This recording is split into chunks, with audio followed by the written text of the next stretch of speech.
خدا کی یاد اور خدا کا ذکر ہمیشہ اور ہر حال میں دلوں کے سکون کا باعث رہا ہے اور کاموں کی گروں کو کھولتا ہے۔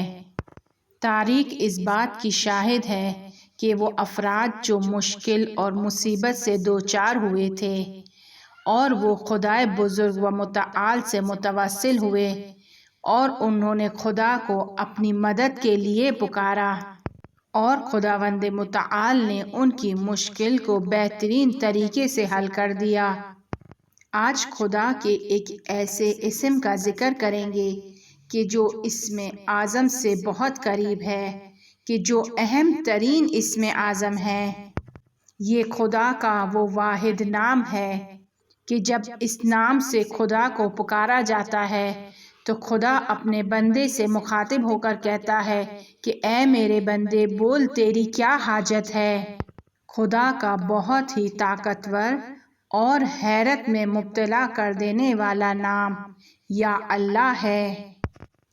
امیر المؤمنین علیہ السلام یہ کہتے ہوئے نظر آ رہے ہیں کہ اگر کوئی قرآن کی 100 آیت کو کہیں سے بھی پڑھے، اس کے بعد خدا کو 7 مرتبہ یا اللہ کہہ کر پکارے اور پھر دعا کرے، اس کی دعا قبول ہوگی، حتیٰ اگر پہاڑ کے اپنی جگہ سے ہلنے کی دعا کرے تو وہ بھی اپنی جگہ سے ہل جائے گا۔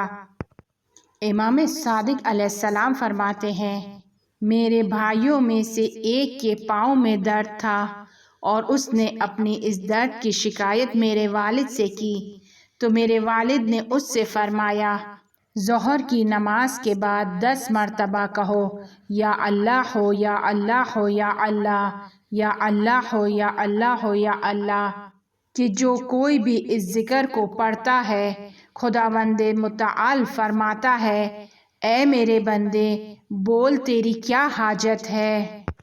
اسی طرح امام صادق علیہ السلام فرماتے ہیں، جب کوئی ایک سانس میں کہتا ہے یا رب یا اللہ یا رب یا اللہ، یہاں تک کہ اس کا سانس ٹوٹ جائے، اس سے کہا جاتا ہے لبیک تمہاری کیا حاجت ہے۔ اسی طرح فرماتے ہیں کہ جو کوئی 10 مرتبہ کہے یا اللہ ہو یا اللہ ہو یا اللہ، اس سے کہا جاتا ہے لبیک تمہاری کیا حاجت ہے۔ بعض روایات میں یا اللہ کی جگہ یا رب کا لفظ استعمال ہوا ہے، یعنی دونوں نام منزلت کے لحاظ سے ایک ہی درجے پر ہیں، لیکن خدا کو پکارنے کی شرط ایک ہی ہے کہ خلوص دل سے پکارا جائے۔ اگر صرف زبانی طور پر ذکر کیا جائے تو اثرات نمایاں نہیں ہوتے۔ خدا کے ناموں کی صفات کے لیے بس یہی کافی ہے کہ پیغمبر صلی اللہ علیہ وآلہ وسلم فرماتے ہیں کہ خدائے تبارک و تعالیٰ کے 99 نام ہیں، اور جو کوئی خدا کو ان ناموں سے پکارتا ہے خدا اس کی دعا کو مستجاب کرتا ہے، اور جو کوئی اس کو شمار کرتا ہے خدا اسے جنت میں داخل کرتا ہے۔ ایک مرتبہ ایک فقیر اور بیچارہ شخص ایک عارف پیر کے پاس جاتا ہے اور اس سے کہتا ہے کہ مجھے کوئی ذکر دیں تاکہ میرے کاموں کی گریں کھل جائیں۔ وہ عارف شخص اس کو یا اللہ کا ورد دیتا ہے اور اس سے کہتا ہے کہ روزانہ اس کو 100 مرتبہ پڑھو۔ جیسے ہی اس شخص نے یہ ذکر پڑھنا شروع کیا، اس فقیر شخص کے حالات اور خراب ہوتے چلے گئے، وہ اور زیادہ پریشان ہو گیا۔ وہ روزانہ اس عارف شخص کے پاس آتا تھا اور اسے اپنی مشکلات سے آگاہ کرتا تھا کہ دیکھو میں نے 100 مرتبہ یا اللہ پڑھا لیکن میری مشکلات کم نہیں ہوئی، بلکہ آج یہ نئی مصیبت میرے سر پر آ گئی۔ اور عارف شخص مسلسل اس کو اس کی تعداد کے بڑھانے کے بارے میں کہتا تھا، یہاں تک کہ 200 مرتبہ کہہ دیا، لیکن پھر بھی اس فقیر شخص کے حالات تبدیل نہیں ہوئے۔ وہ روز بروز نئی سے نئی مشکلات میں گرفتار ہوتا چلا گیا۔ وہ اس قدر مشکلات میں پھنستا چلا گیا کہ اسے کچھ سمجھ نہیں آ رہا تھا کہ وہ کیا کرے۔ بالآخر اس نے فیصلہ کیا کہ وہ شہر سے فرار کر جائے اور بیابان میں جا کر زندگی کرے۔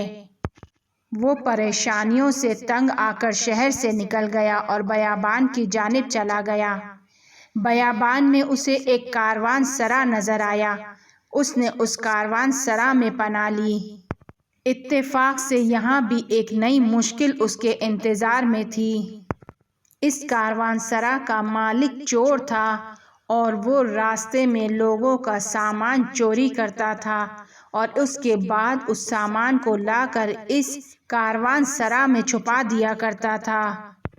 جب ان چوروں نے اس فقیر شخص کو دیکھا تو وہ سمجھنے لگے کہ شاید یہ حکومت کے کوئی آدمی ہے اور ہماری جاسوسی کے لیے یہاں پر آیا ہے، لہٰذا انہوں نے اس کو ایک ستون سے باندھ دیا اور طے یہ پایا کہ اسے قتل کر دیا جائے۔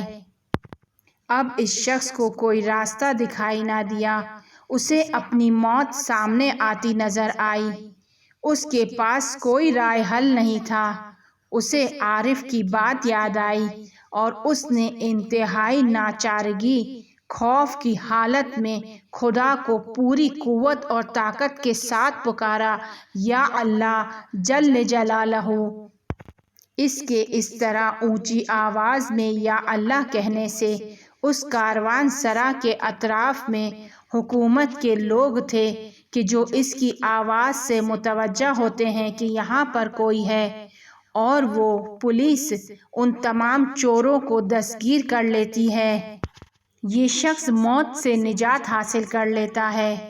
نہ صرف موت سے نجات حاصل کرتا ہے بلکہ حاکم حکم دیتا ہے کہ اس کاروان سرا کی نگہبانی کے لیے اس شخص کو رکھا جائے اور اس کے اطراف گاؤں اور راستوں کی حفاظت کی ذمہ داری بھی اس شخص کو دے دی جاتی ہے۔ اب یہ شخص یہاں پر اپنی ذمہ داریاں انجام دے رہا تھا، اپنی ڈیوٹی انجام دے رہا تھا کہ اچانک متوجہ ہوتا ہے کہ اس کاروان سرا کے ایک کنویں میں ان چوروں نے کچھ مال چھپا کر رکھا ہوا ہے۔ وہ اس مال کی اطلاع حاکم کو دیتا ہے اور حاکم اس تمام مال کو اس فقیر شخص کو دے دیتا ہے۔ اسی طرح کچھ سال گزر جاتے ہیں اور دوبارہ یہ فقیر شخص کہ جو اب مالدار بن چکا تھا، اس کی ملاقات اسی عارف سے ہوتی ہے۔ وہ اپنی پوری داستان کو اس عارف کے لیے بیان کرتا ہے۔ وہ عارف کہتا ہے کہ میں نے تمہارے اس آخری یا اللہ کہنے کو ابتدا میں کہا تھا، لیکن تم نے شروع میں صرف زبانی یا اللہ کہا، دل سے خدا کو نہیں پکارا تھا، اور جب تم نے خدا کو دل سے پکارا تو وہی ایک یا اللہ نے تمہیں کہاں سے کہاں پہنچا دیا، تمہاری مدد ہو گئی۔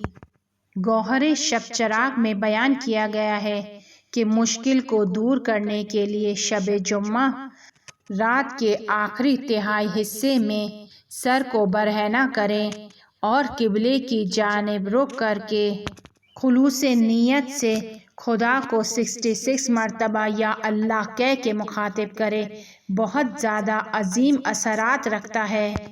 سید عبدالکریم کشمیری فرماتے ہیں، روح کی تقویت کے لیے سجدے میں ذکر یا اللہ ہو یا اللہ ہو یا رب پڑھنا بہت زیادہ مفید ہے، پڑھیں، بہت مفید ہے۔